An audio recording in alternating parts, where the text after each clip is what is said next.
হরে কৃষ্ণ কৃষ্ণ কৃষ্ণ হরে হরে, হরে রাম রাম রাম হরে হরে বলে আজকের গীতা পাঠ শুরু করছি। সবাই শ্রবণ করো, গীতা পাঠে সবার দুঃখ দূর হোক, এই বলে আজকে গীতা পাঠ শুরু করছি। পুরুষোত্তম যোগ শ্লোক নম্বর 8 বা 8। তো কি বলেছে? বলেছে, বায়ু যেমন ফুলের গন্ধ নিয়ে অন্যত্র গমন করে, তেমনি এই জড়জগতের দেহের ঈশ্বর জীব এক শরীর থেকে অন্য শরীরে তার জীবনের বিভিন্ন ধারণাগুলি নিয়ে যায়। যেমন এখানে জীবকে ঈশ্বর বা তার দেহের নিয়ন্তা বলে বর্ণনা করা হয়েছে। সে যদি ইচ্ছা করে তাহলে সে তার দেহকে উচ্চতর শ্রেণীতে পরিবর্তন করতে পারে, এবং সে যদি ইচ্ছা করে তাহলে নিম্নতর শ্রেণীতেও অধঃপতিত হতে পারে। তার অতি ক্ষুদ্র স্বাতন্ত্র্য এর ক্ষেত্রে আছে। তার শরীরে সমস্ত পরিবর্তন নির্ভর করে তার সেই স্বাতন্ত্র্যের উপর। তার চেতনাকে সে যেভাবে গড়ে তুলেছে, মৃত্যুর পর তাকে পরবর্তী শরীরে নিয়ে যাবে। তার চেতনাকে যদি সে একটি কুকুর বা একটি বিড়ালের চেতনার মতো করে গড়ে তোলে, তাহলে সে অবশ্যই কুকুর অথবা বিড়ালের শরীর প্রাপ্ত হবে। কেউ যদি তার চেতনাকে দিব্য গুণবালিতে ভূষিত করে, তাহলে সে দেবতার মতো শরীর প্রাপ্ত হবে। এবং সে যদি কৃষ্ণ ভাবনাময় হয়, তাহলে সে অপ্রাকৃত কৃষ্ণলোকে স্থানান্তরিত হয়ে শ্রীকৃষ্ণের সঙ্গ লাভ করবে। দেহের নাশ হয়ে যাওয়ার সঙ্গে সঙ্গে যে দেহের সব কিছু নাশ হয়ে যায়, সেই ধারণা ভ্রান্ত। জীবাত্মা এক দেহ থেকে অন্য দেহে দেহান্তিত হচ্ছে, এবং তার বর্তমান শরীর ও বর্তমান কার্যকলাপ তার পরবর্তী শরীরের পটভূমি। কর্ম অনুসারে জীব একটি ভিন্ন দেহ প্রাপ্ত হয় এবং যথা সময়ে তাকে সেই শরীর ত্যাগ করতে হয়। এখানে বলা হয়েছে যে শিক্ষ শরীর ও যা পরবর্তী শরীরের ধারণা বহন করে, তা পরবর্তী জীবনে অন্য শরীরের বিকশিত হয়। এক দেহ থেকে আরেক দেহে দেহান্তরিত হবার এই পন্থা এবং দেহের সংগ্রামকে বলা হয়েছে কসতি বা জীবন সংগ্রাম। তাই বলেছে, সত্রং চক্ষুস্পর্শনাং চ রসনাং ঘ্যানমেরো চ অধিষ্ঠায় মনশ্চায়াং বিষয়ানুপসবেতে। এই জীব চক্ষু, কর্ণ, ত্বক, জিহ্বা, নাসিকা ও মনকে আশ্রয় করে ইন্দ্রিয়ের বিষয় সমূহ উপভোগ করে। পক্ষান্তরে বলা যায় যে জীব যদি তার চেতনাকে কুকুর বিড়ালের প্রবৃত্তি দ্বারা কলুষিত করে তোলে, তাহলে পরবর্তী জীবনে সে কুকুর বা বিড়ালের মতো শরীর প্রাপ্ত হয়ে তাদের মতো দেহ সুখ ভোগ করবে। চেতনা মূলত জলের মতো নির্মল, কিন্তু জলের সঙ্গে যদি কোনো রং মেশানো হয়, তাহলে জল রঙিন হয়ে যায়। অনুরূপভাবে চেতনা নির্মল, কেননা আত্মা পবিত্র, কিন্তু জড়া প্রকৃতির গুণের সংস্রবে আসার ফলে চেতনা কলুষিত হয়ে পড়ে। প্রকৃত চেতনা হচ্ছে কৃষ্ণ চেতনা। তাই কেউ যখন কৃষ্ণ চেতনা অধিষ্ঠিত হন, তখন তিনি তার নির্মল জীবনে অবস্থান করেন। কিন্তু নানা রকম জাগতিক মনোবৃত্তির দ্বারা চেতনা যদি কলুষিত হয়ে পড়ে, তাহলে পরবর্তী জীবনে তিনি তদনুরূপ দেহপ্রাপ্ত হন। তিনি যে পুনরায় মনুষ্য শরীর প্রাপ্ত হবেন, তার কোনো নিশ্চয়তা নেই। তিনি কুকুর, বিড়াল, শূকর, দেবতা অথবা অন্য বহু শরীরের মধ্যে একটি শরীর প্রাপ্ত হতে পারেন। এই রকম 84 লক্ষ বিভিন্ন প্রকার প্রজাতির শরীর রয়েছে। উৎক্রামন্ত স্থিত বাহপি ভুজানাং বাহ গুণানম্বিত বিমূঢ়া নানু পশ্যন্তি জ্ঞান চক্ষুম স। তাই বলেছে, মৃড় লোকেরা দেখতে পায় না যে কিভাবে জীব দেহ থেকে দেহ ত্যাগ করে অথবা প্রকৃতির গুণের দ্বারা প্রবাহিত হয়ে কিভাবে তারা পরবর্তী শরীর থেকে উপভোগ করে। কিন্তু জ্ঞান চক্ষু বিশিষ্ট ব্যক্তিগণ সমস্ত বিষয় দেখতে পান।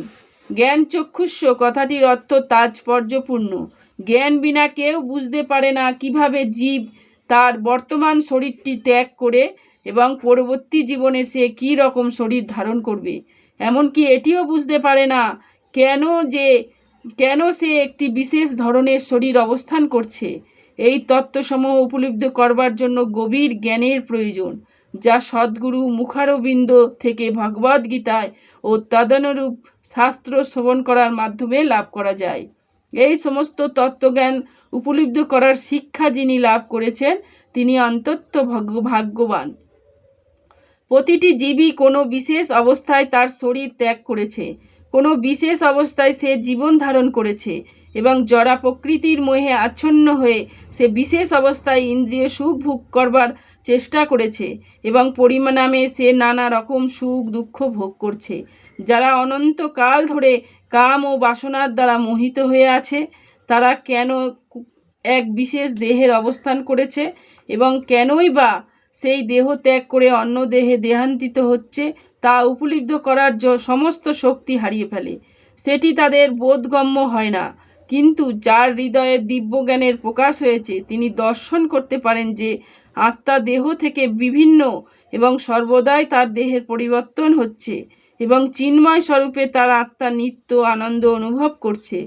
এই জ্ঞান যিনি প্রাপ্ত হয়েছেন তিনি বুঝতে পারেন কিভাবে বদ্ধ জীব ও জড়জগতে দুর্দশা ভোগ করছে। সুতরাং কৃষ্ণ ভাবনায় উন্নতি সাধনের ফলে যাদের চেতনা খুব উন্নত হয়েছে তারা জনসাধারণকে এই জ্ঞান দান করবার জন্য যথাশাস্ত্র চেষ্টা করেন, কারণ বদ্ধ জীবের দুর্দশাগ্রস্ত অবস্থায় দেখে তার মর্মাহত হন।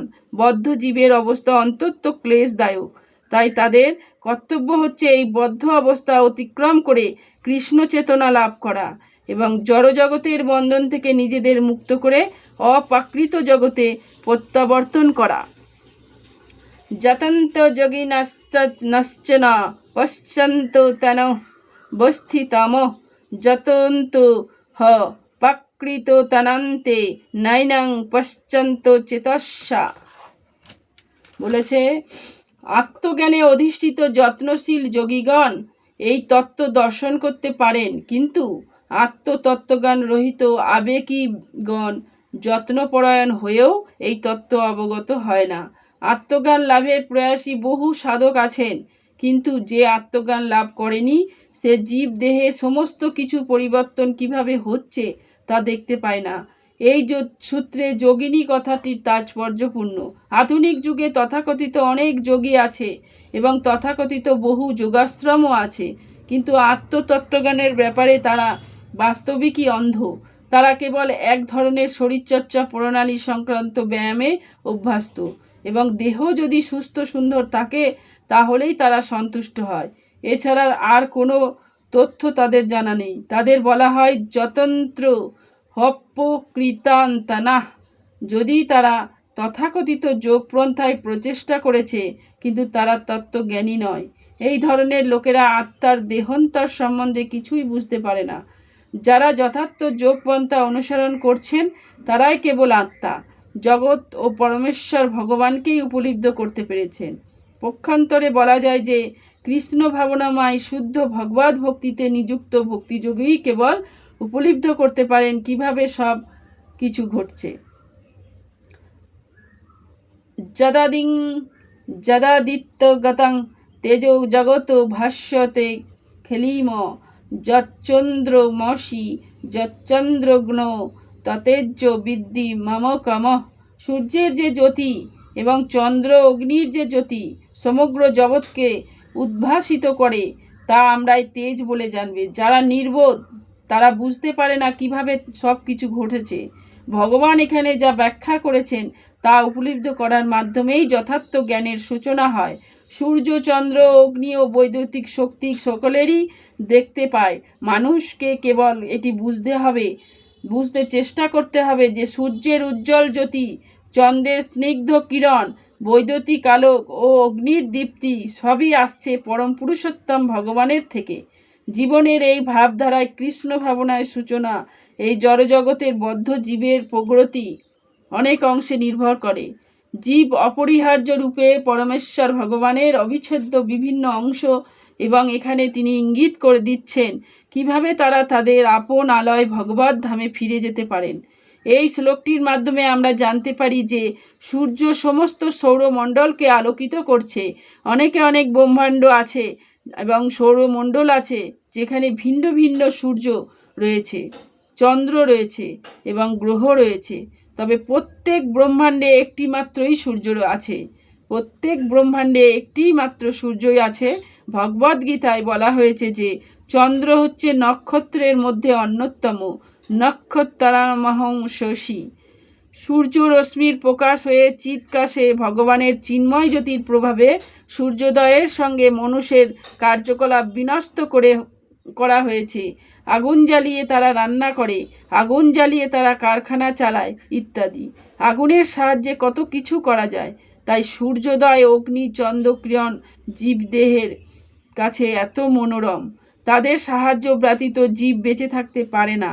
তাই কেউ যখন বুঝতে পারে যে সূর্য, চন্দ্র, অগ্নির আলোক ও জ্যোতির উৎস হচ্ছেন পরম পুরুষোত্তম ভগবান শ্রীকৃষ্ণ, তখন তার চেতনা কৃষ্ণ চেতনা শুরু হয়। চন্দ্রকিরণের দ্বারা সমস্ত বনসম্পত্তির পুষ্টি সাধন হয়। চন্দ্রকিরণ এতই মনোরম যে মানুষ অনায়াসে উপলব্ধি করতে পারে যে তারা পরম পুরুষোত্তম ভগবান শ্রীকৃষ্ণের কৃপায় ফলে জীবন ধারণ করছে। তার কৃপা ব্যতীত সূর্যের উদয় হতে পারে না, তার কৃপা ব্যতীত চন্দ্রের প্রকাশ হতে পারে না, তার কৃপা ব্যতীত অগ্নির প্রকাশ হতে পারে না, এবং সূর্য, চন্দ্র, অগ্নির সহায়তা ব্যতীত কেউই বাঁচতে পারে না। এই চিন্তাগুলি বদ্ধ জীবের কৃষ্ণ চেতনা জাগিয়ে তোলে। হরে কৃষ্ণ কৃষ্ণ কৃষ্ণ হরে হরে, হরে রাম রাম রাম হরে হরে। হরি বল। বলেছে গম বিশ্বাচা ভূতানি ধারায়া মহো মজ্জস্যা পুষ্যমি চৌষধি সর্বা সমভূত রাসকে রজস্তামাও। হরে কৃষ্ণ। বলে গীতা এখানে আমি শেষ করছি। পরবর্তী শ্লোক কালকে আবার শুরু করব। হরে কৃষ্ণ হরে কৃষ্ণ কৃষ্ণ কৃষ্ণ হরে হরে, হরে রাম রাম রাম হরে হরে। গীতা ভালো লাগলে অবশ্যই তোমরা রাধে রাধে লিখতে ভুলো না। হরে কৃষ্ণ কৃষ্ণ কৃষ্ণ হরে হরে। হরি বল। নিতাই গৌর হরি বল।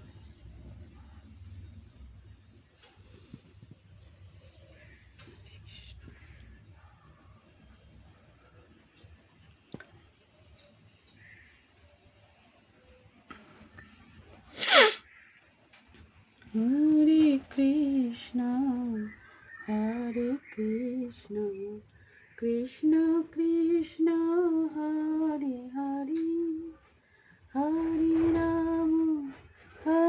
রাম রাম রাম হরে হরে, হরে কৃষ্ণ